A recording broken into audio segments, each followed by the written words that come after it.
Hi, listeners. It's Becca and Brooke with the College Admissions Insider podcast. We're here to remind you of Bucknell's application deadlines for this year. For incoming first-year students, our Early Decision 1 deadline is November 1st. And for Early Decision 2 and Regular Decision applicants, our deadline is January 10th. We can't wait to meet you through your application.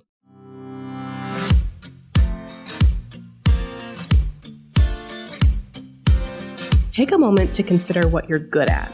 What achievement are you most proud of? Is there a skill you've spent years perfecting, or an activity or service cause you've passionately pursued?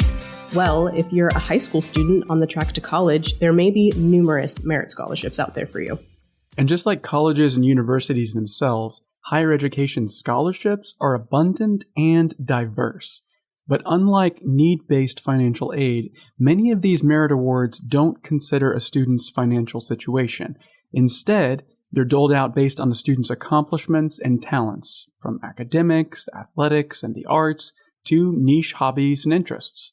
I'm Brooke Thames from Bucknell University, and in this episode of College Admissions Insider, we're talking all about merit-based awards. Who qualifies? How do you apply?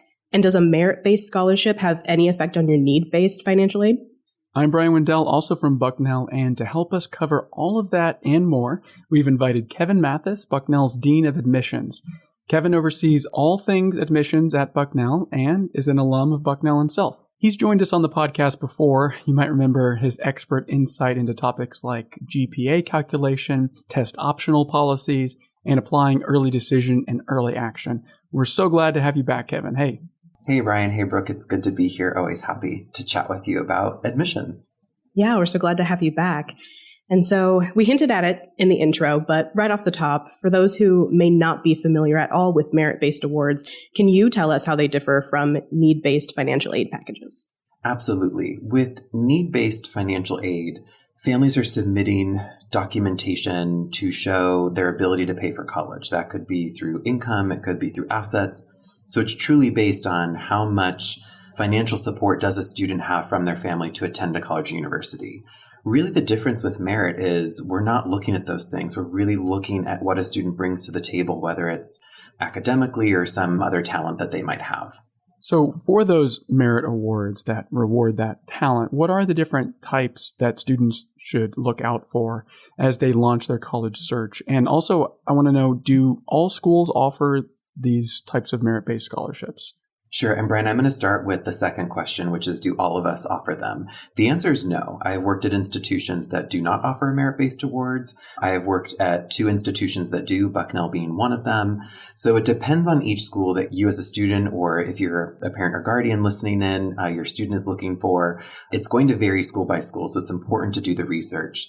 In terms of the different types, I've seen, I think at the institutional level, a few different types. There's the academic type. So we're looking for students who have really, really, really strong academic profiles, kind of top of the applicant pool type of academic work, course rigor. But then you get things that aren't tied to academics. For Division I and some Division II institutions for athletics, there can be athletic merit scholarships. And then you can see things like talent scholarships for things in the arts, whether that might be singing, playing an instrument, doing theater, dance, creative writing, other forms of English, film. And then I would say there are others that focus more on personal qualities and characteristics. It could be an extracurricular like community service. I've seen some schools that offer leadership scholarships. So I really think that if families are looking for merit opportunities, it's really important to research all the schools that are on your list to understand, number one, do they offer it? And number two, what are the different variations that are out there? And so for students who are looking at all of these different merit awards from schools that do offer them, what is the application process like? Do they fill out a separate application like they would during the regular admissions process? Or are there some schools that just kind of look at the application and say, you qualify for this? It's a really good question, Brooke. And it's, I think, my favorite admissions answer, which we all say all the time. It depends. It depends on the school. It depends how they run their process. I think for those that know me, I love spreadsheets. My biggest recommendation for the college search is to have a spreadsheet with the schools you're looking at and all their different policies and deadlines. And this applies to merit scholarships. Students really need to pay attention to when is the application deadline for merit scholarships? Is it at the time that I submit my application? So for example, at Bucknell, our application deadline is November 15th for early decision 1, January 15th for early decision 2, and regular decision. And when students apply for merit scholarships at Bucknell, they have to submit those by that deadline.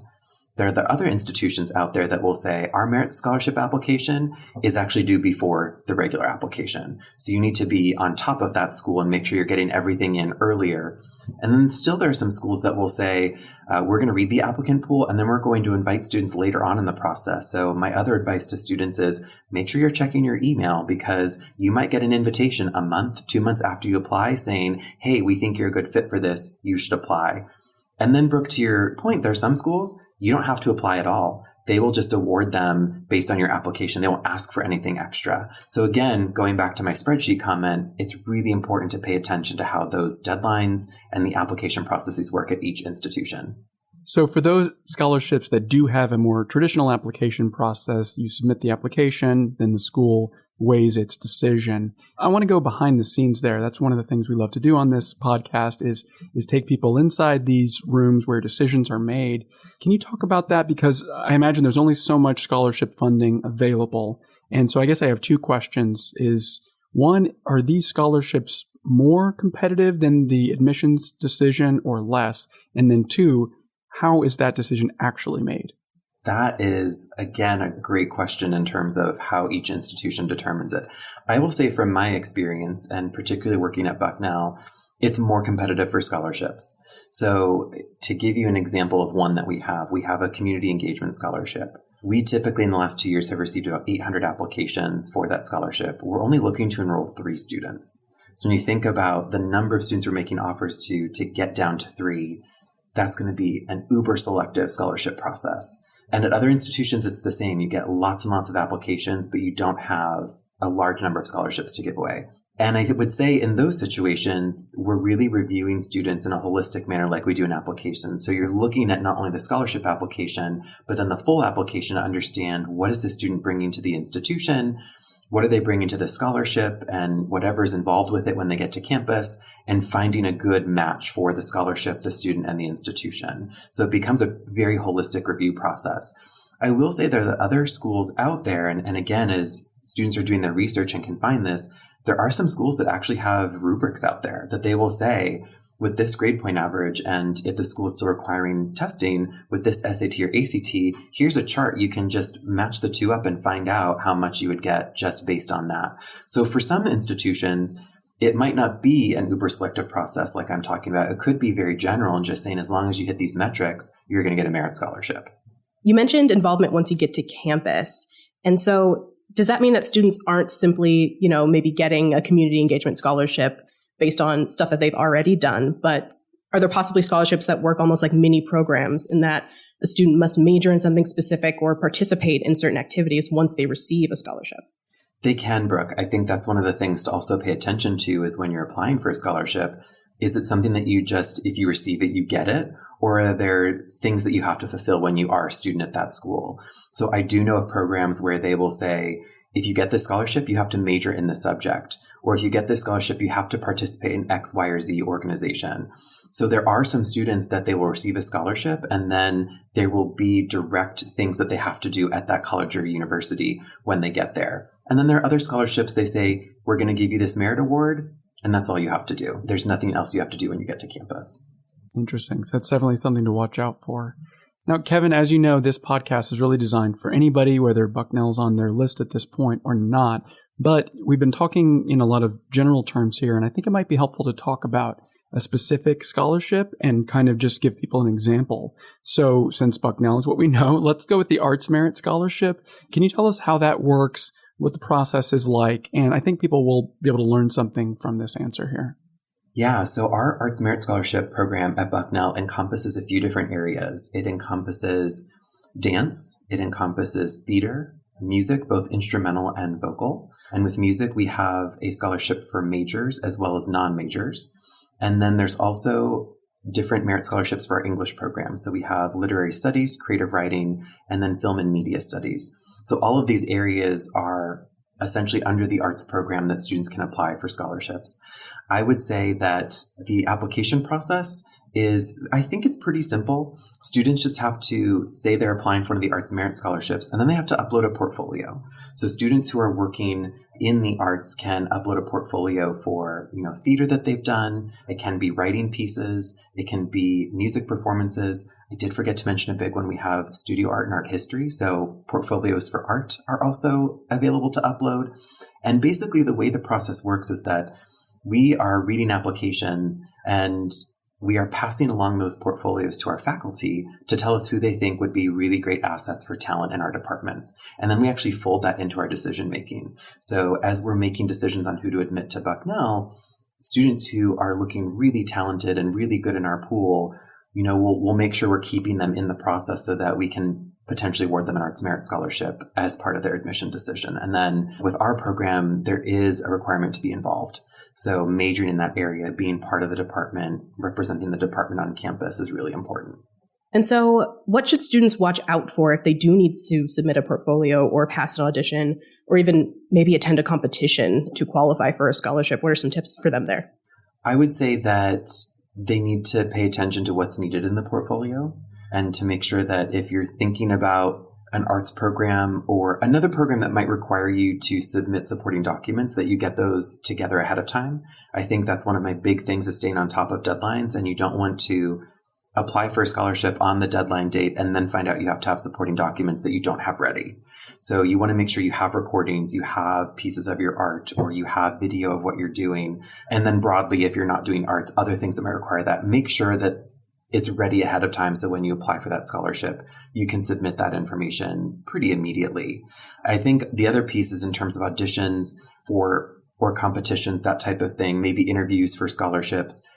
Again, it's really paying attention to what is this process at this particular school that I'm interested in? How does it work? And how do I need to manage everything to make sure I'm aware of it? So if I'm applying for a scholarship that's going to require an audition, do I have that flag somewhere so that I know that I either need to follow up with the school to schedule an audition? Do I need to wait for the school to reach out to me because they want me to come and audition? Those are two different things, and I think schools handle them differently. Some want the student to be proactive, and others will say, please wait until we have reviewed you and then invite you. So I think it's also for students and families getting that mental ability to say, all right, this school's doing option A, this one's doing B, so I know how to manage it moving forward in my process. And then for interviews, some of them will say, we want you to interview over Zoom or maybe on campus. Being aware of that process and making sure that you're carving out time, that if you're invited, you have the time to go and do that because you don't want to miss out on those opportunities. And so for students who, pass the application process with flying colors and get those scholarships that they're after, you mentioned watching your email. Is it typically that they'll kind of learn about that via email, or would that be something that they learn about once they receive their, full acceptance to the university? How will students find out that they've gotten what they've been working so hard for? I find, Brooke, that most students find out with their admission decision. So I feel like a lot of these processes will take place in a way that allows an admission office to release a decision, a financial aid award, and let the student know if they've gotten this scholarship that they've applied for. There could be instances where students find out ahead of time. Sometimes they do. I think earlier on I mentioned that some schools have earlier application deadlines for merit scholarships, and some of those programs might actually do an earlier release to let students know that they're in that scholarship. So I think that, again, it's going to depend on institution, but most, I would say, would inform the student with their admission decision. Yeah, because you're going to want to know, well, I can go to this school if I get a scholarship, maybe, right? So that's an important piece of the puzzle. And that is a good segue into financial aid. And I know that merit scholarships aren't need-based, and that's a differentiator there, but they are still a form of financial aid. So can we talk about how a merit award might affect the financial aid package a student's going to receive? It can vary by school. So some institutions will say that a merit scholarship is in addition to your need-based aid. So whatever you're going to get for need-based aid, if you also get a merit scholarship, it will essentially kind of stack on top. There are other schools that will say, your merit scholarship will first be applied to your need-based financial aid. So it will actually replace need-based dollars. And then if you qualify for more need-based aid on top of the merit scholarship, it will be in excess of the merit scholarship. So it really depends on the school's awarding policy and how they want to give away those dollars. And frankly, the budget implications for that institution, some of that drives how they're awarded. So it's really dependent on each school and how they're able to do it. It'd be ideal if there was like a blanket statement we could give there, I know, but it's just so different. Yeah. So, I mean, is that going to be outlined in the award letter? Like, are scholarships going to be factored into that? Or how does someone know this secret formula that the school might be using?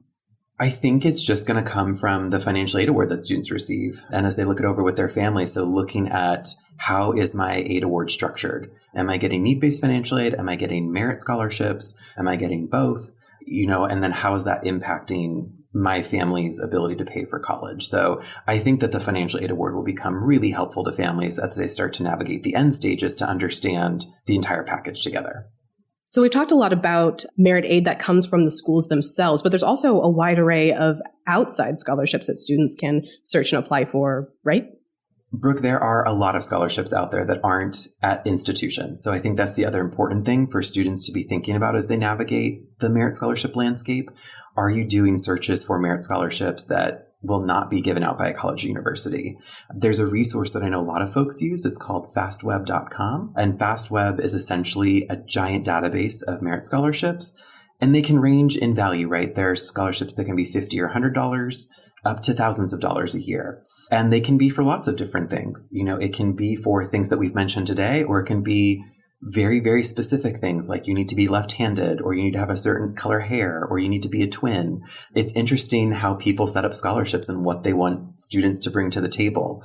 But that's a way for students to be thinking about how to find merit opportunities that aren't at the schools that they're applying to. And again, if you do some research, you can apply for a lot of them and see how they turn out and maybe get a lot of outside funding for your college education. And there's some in your local community too. I know in the area I grew up in, like the Lions Club or some of the other local organizations did their own scholarships that they would have students apply for, and they would give them the money to then take to their institution with them. So even in your local community, there might be organizations that have scholarships available.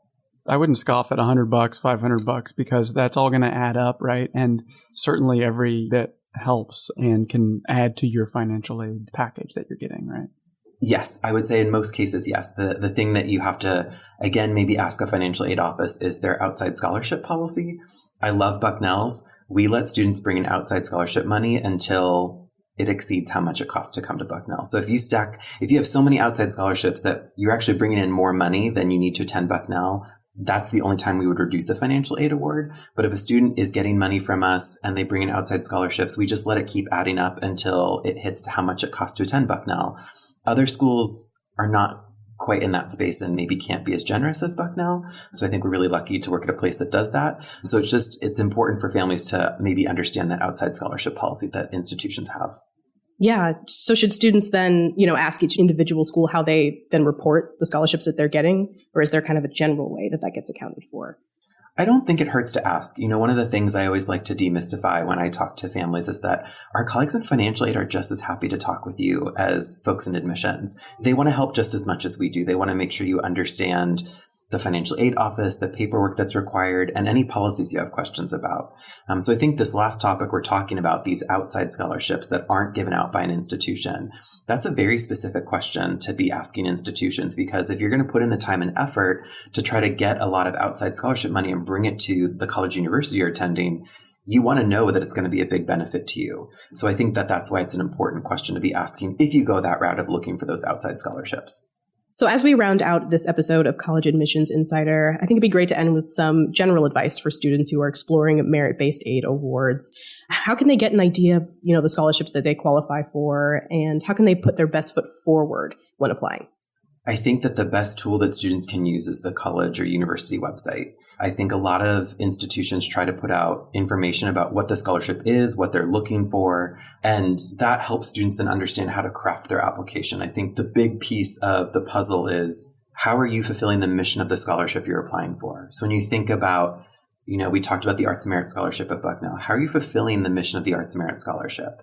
How can you put yourself in a light that then makes it attractive to us at Bucknell to say, this would be a great student to have this scholarship on our campus, or for any scholarship for that matter. But going back to, what is this scholarship? Why do I fit the criteria? And what do I bring to the table to represent this scholarship at the school? And I think the more that students can do that, the more that institutions will see how the student fits into the bigger picture of the university as well as that specific program. That's great. And that's such great advice. Think about what the university is looking for and what you bring to the table. I love that. Well, thanks, Kevin, for joining us. This has been another great episode of College Admissions Insider, and we just really appreciate your expertise and your willingness to explain all these complex topics to us. Always happy to chat with you both. It's always so much fun. And thanks to everyone out there for listening. If you're a fan of the podcast, please take a moment to rate, subscribe, and share this episode with the students in your life. We'll be back with another new edition of College Admissions Insider in just 2 weeks. In the meantime, please send us your questions, comments, and episode ideas to podcast@bucknell.edu. And yes, we read every email you send. We also invite you to follow Bucknell on your favorite social media apps. Just look for @BucknellU on Instagram, Facebook, Twitter, YouTube, and TikTok. We're everywhere. You can also follow our student-run Instagram account, which is @IamRayBucknell. Until next time, keep on reaching for your dreams and your dream school.